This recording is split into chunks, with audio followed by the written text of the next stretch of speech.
Good morning students. So in this PPT video I explained about the kidney. तो जैसे कि आपको पता है स्टूडेंट्स कि हमने पहले एक्सक्रीटरी सिस्टम स्टार्ट कर दिया था यूनिट, तो एक थोड़ा सा रिवीजन कर लेते हैं कि एक्सक्रीटरी सिस्टम होता क्या है, उसका इंट्रो पढ़ लेते हैं। एक एग्जांपल के तौर पे समझाना चाहती हूँ। जैसे कि आप सबको पता है कि हमारे बॉडी में सेल्स प्रेजेंट होती हैं, ठीक। तो बॉडी का हर एक सेल अपना काम करने में बिजी रहता है ना। तो सेल का मेजर काम क्या है? अलग अलग केमिकल रिएक्शंस करना। इन केमिकल रिएक्शन को मेटाबॉलिक रिएक्शन भी बोलते हैं, जैसे कि हमने बायोकेमिस्ट्री में पढ़ा है। इन्हीं मेटाबॉलिक रिएक्शन में वेस्ट बाय प्रोडक्ट भी बनते हैं जो कि सेल अपने पास नहीं रखना चाहते, तो वो वेस्ट को ब्लड में फेंक देते हैं। अब सोचो, अगर हर सेल अपना वेस्ट ब्लड में फेंकता जाएगा तो ब्लड का क्या होगा? तो ब्लड बहुत ही गंदा हो जाएगा, है ना। पर हमारे ब्लड के साथ ऐसा तो नहीं होता। वो क्यों? क्योंकि ह्यूमन बॉडी में एक ऑर्गन सिस्टम होता है। ह्यूमन बॉडी में एक ऑर्गन सिस्टम है जो कि ब्लड से वेस्ट को फिल्टर करता रहता है। तो that is called excretory system. तो एक्सक्रीटरी सिस्टम में 4 टाइप के ऑर्गन्स आ जाते हैं: kidney, ureter, urinary bladder and urethra. ये स्टार्टिंग क्लासेस में मैंने बता दिया था इन सब के फंक्शन क्या होते हैं। एक बार और रिवाइज कर लेते हैं। किडनी का क्या फंक्शन होता है? That filters the blood. Kidney क्या करती है? ब्लड को फिल्टर करती है। नेक्स्ट, यूरेटर क्या करता है? That transmit urine from kidney to bladder. ये यूरिन को ट्रांसफ़र करता है किडनी से ब्लैडर में। यूरिनरी ब्लैडर अब क्या करता है? वो यूरिन को स्टोर करके रखता है। The urinary bladder stores urine. Last organ is urethra. Urethra क्या करता है? That transmit urine from the bladder to exterior of the body during urination. I hope excretory system का थोड़ा इंट्रो और उसके ऑर्गन्स के फंक्शन का आपको क्लियर हो चुका होगा। तो स्टार्ट करते हैं हम किडनी से, ठीक। अब मैंने जो स्टार्टिंग में बताया था कि 2 किडनी प्रेजेंट होती है, उनसे यूरेटर कनेक्ट होता है, next urinary bladder, next urethra, ठीक। तो किडनीज़ के जस्ट ऊपर 2 ग्लैंड प्रेजेंट होती हैं। 2 ग्लैंड प्रेजेंट होती हैं। उन ग्लैंड्स को बोला जाता है एड्रीनल ग्लैंड। ये ग्लैंड क्या करती हैं बॉडी में? That produce certain steroid hormones, aldosterone and cortisol. ये एड्रीनल ग्लैंड प्रोड्यूस करती हैं steroid hormone, aldosterone and cortisol. ये आगे एंडोक्राइन सिस्टम जब यूनिट स्टार्ट होगा बहुत अच्छे से क्लियर हो जाएगा, पर अभी थोड़ा सा याद रखें कि एल्डोस्टेरॉन क्या करता है? ये ब्लड प्रेशर को कंट्रोल करके रखता है, और कॉर्टिसोल 2 टाइप के हार्मोन बनाता है, जैसे कि एड्रीनलिन और नॉर एड्रीनलिन। अब ये दोनों हार्मोन क्या करते हैं? That regulate reaction to stress. ठीक, इतना समझ आया। तो अब किडनी क्या होती है? 2 बीन शेप्ड ऑर्गन। किडनी क्या होती है? Bean shaped organ. उनकी शेप होती है जैसे राजमे का दाना, आपने देखा होगा, जस्ट उसी की तरह बीन शेप्ड ऑर्गन होती हैं, और बॉडी में 2 प्रेजेंट होती हैं, 2 प्रेजेंट होती हैं, found on the left and right side of the body, ठीक।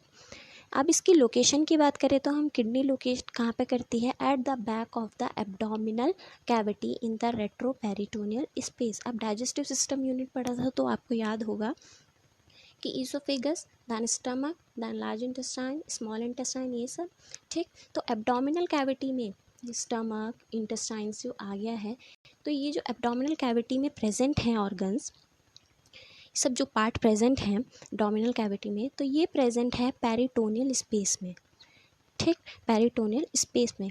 अब जस्ट इन पेरिटोनियल स्पेस के जस्ट पीछे किडनीज प्रेजेंट होती हैं eight the back of the abdominal cavity, जिनको बोलते हैं हम रेट्रो पेरिटोनियल स्पेस। अब ये तो गया एंटीरियर व्यू। अगर हम आगे से देखें, अगर हम पीछे पोस्टीरियर व्यू से देखें तो वर्टिब्रल कॉलम्स होते हैं, ठीक। वर्टिब्रल कॉलम्स में मैंने स्केलेटल सिस्टम में बताया था कि 11th एंड 12th रिब होती हैं, ठीक, जिनको बोलते हैं फ्लोटिंग रिब। वर्टिब्रल कॉलम से कनेक्ट रहती हैं, जुड़ी हुई होती हैं, ठीक। तो किडनी का जो अपर पार्ट होता है वो उससे 11th और 12th रिब से प्रोटेक्टेड रहता है। अपर पार्ट किडनी का प्रोटेक्टेड रहता है,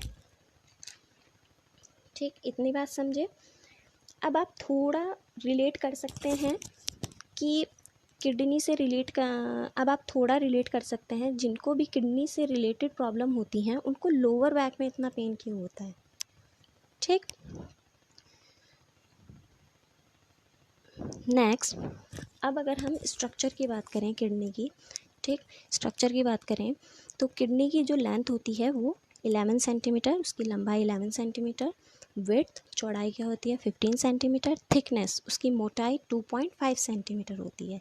लास्ट अगर उसकी वेट की बात करें हम तो मेल और फीमेल में ये वैरी करता है। मेल में होता है 125 to 170 grams approximate and in female 115 to 155 grams approximate. ठीक, क्या होता है, किडनी में कॉनकेव बॉर्डर होता है और कॉन्वेक्स बॉर्डर होता है। तो किडनी के जो कॉनकेव साइड के सेंटर पार्ट में हाइलम प्रेजेंट होता है। ठीक, किडनी के कॉनकेव साइड के सेंटर पार्ट को हाइलम बोलते हैं। जैसे कि आपको डायग्राम में दिख रहा होगा, पूरा डायग्राम के थ्रू समझाया है। किडनी के कॉनकेव साइड के सेंटर पार्ट को हाइलम बोलते हैं। हाइलम से ही किडनी में ब्लड एंटर करता है और बाहर जाता है। रीनल आर्टरी के थ्रू एंटर करता है और रीनल वेन के थ्रू बाहर जाता है। ठीक, इतना समझे। अब ये याद रखिए, जब भी रीनल वर्ड आप सुने या कहीं पर भी रीनल वर्ड आप सुने तो इसका मतलब है कि किडनी से रिलेटेड है, किडनी की बात हो रही है। तो किडनी के लिए हम लोग वर्ड यूज़ करते हैं रीनल।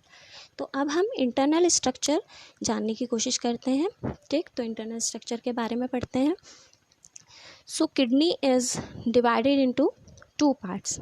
ठीक, तो किडनी क्या है, 2 पार्ट्स में डिवाइड है, एक आउटर रीनल कॉर्टेक्स और एक the inner renal medulla. Diagram के थ्रू आपको पता चल रहा होगा, आउटर पार्ट और इनर पार्ट। ठीक, अब जो आउटर और इनर के बाहर से एक कवरिंग है पूरा फाइब्रस टिश्यू की कवरिंग है, जिसको बोलते हैं हम रीनल कैप्सूल। क्या बोलते हैं, रीनल कैप्सूल। ठीक, अब क्या होता है, कॉर्टेक्स तो बाहर वाला पार्ट हो गया, मेडुला अंदर वाला पार्ट है। तो मेडुला में क्या होते हैं, 8 to 18 cone shape renal lobes होते हैं, पिरामिड्स होते हैं। ठीक, 8 to 18 cone shape renal lobes present होते हैं। ठीक, जिनको बोलते हैं हम रीनल पिरामिड। और उन्हीं रीनल पिरामिड के बाद प्रोजेक्शन टाइप स्ट्रक्चर्स होते हैं, जिनको हम बोलते हैं रीनल कॉलम्स। ठीक, अब मैंने ये बताया कि कॉर्टेक्स पार्ट होता है और एक मेडुला पार्ट होता है, outer part and inner part. इसी आउटर और इनर पार्ट में नेफ्रॉन्स प्रेजेंट होते हैं। ज़्यादातर हाई अमाउंट में क्या होते हैं, नेफ्रॉन कॉर्टेक्स पार्ट में ही प्रेजेंट होते हैं। So the nephron is the structural and functional unit of the kidney. एक किडनी में 1 मिलियन से ज़्यादा नेफ्रॉन्स प्रेजेंट होते हैं। ठीक, तो nephron is the structural and functional unit of kidney that is span the cortex and medulla. Cortex part में होता है glomerulus, Bowman's capsule, distal tubule, proximal tubule, और जो लूप ऑफ हेनले होता है वो मेनली होता है मेडुला पार्ट में। नेक्स्ट फिर से डिस्टल ट्यूब्यूल आगे कंटिन्यू रहता है, तो वो कॉर्टेक्स में होता है। और नेक्स्ट कलेक्टिंग डक्ट। ठीक, इतनी बात समझे।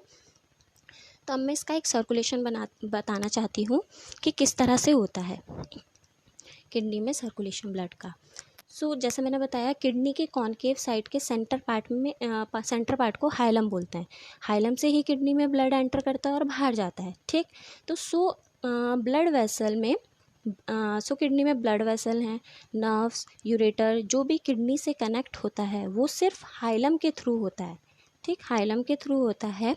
आप नोट्स में अगर डायग्राम देखें तो उसमें देखें तो 2 तरह की ब्लड वेसल किडनी से जुड़ी हुई होती हैं, एक रीनल आर्टरी और एक renal vein. Renal artery red colour की होती है और रीनल वेन ब्लू कलर की होती है।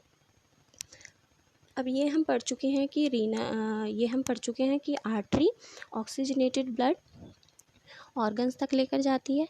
ठीक, ऑर्गन्स तक लेकर जाती है। और अब आपने पढ़ा था कि एओर्टा, हार्ट जब चैप्टर पढ़ा था तो एओर्टा क्या करता है, ऑक्सीजनेटेड ब्लड को हर ऑर्गन में सप्लाई कर देता है। ठीक, तो एओर्टा से जो आर्टरी कनेक्ट होगी किडनी तक, उस आर्टरी को बोलते हैं हम डॉर्सल एओर्टा।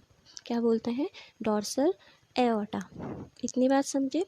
ठीक, अब हम अगर इंटरनल स्ट्रक्चर पर दोबारा आ जाएं, उसका सर्कुलेशन देखें तो क्या होता है, आउटर पार्ट है, इनर पार्ट है, कॉर्टेक्स एंड मेडुला, वहाँ पर नेफ्रॉन प्रेजेंट है, 1 मिलियन से ज़्यादा नेफ्रॉन प्रेजेंट है। तो वो क्या करते हैं,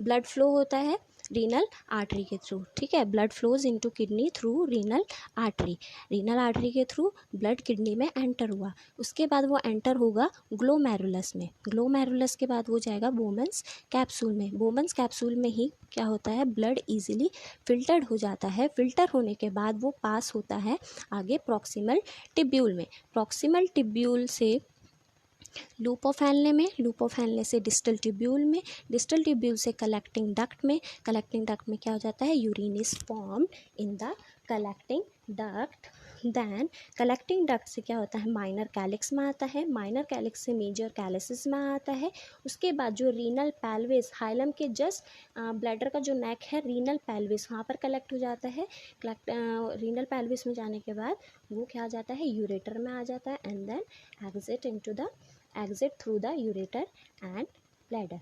I hope you all will understand this. Thank you.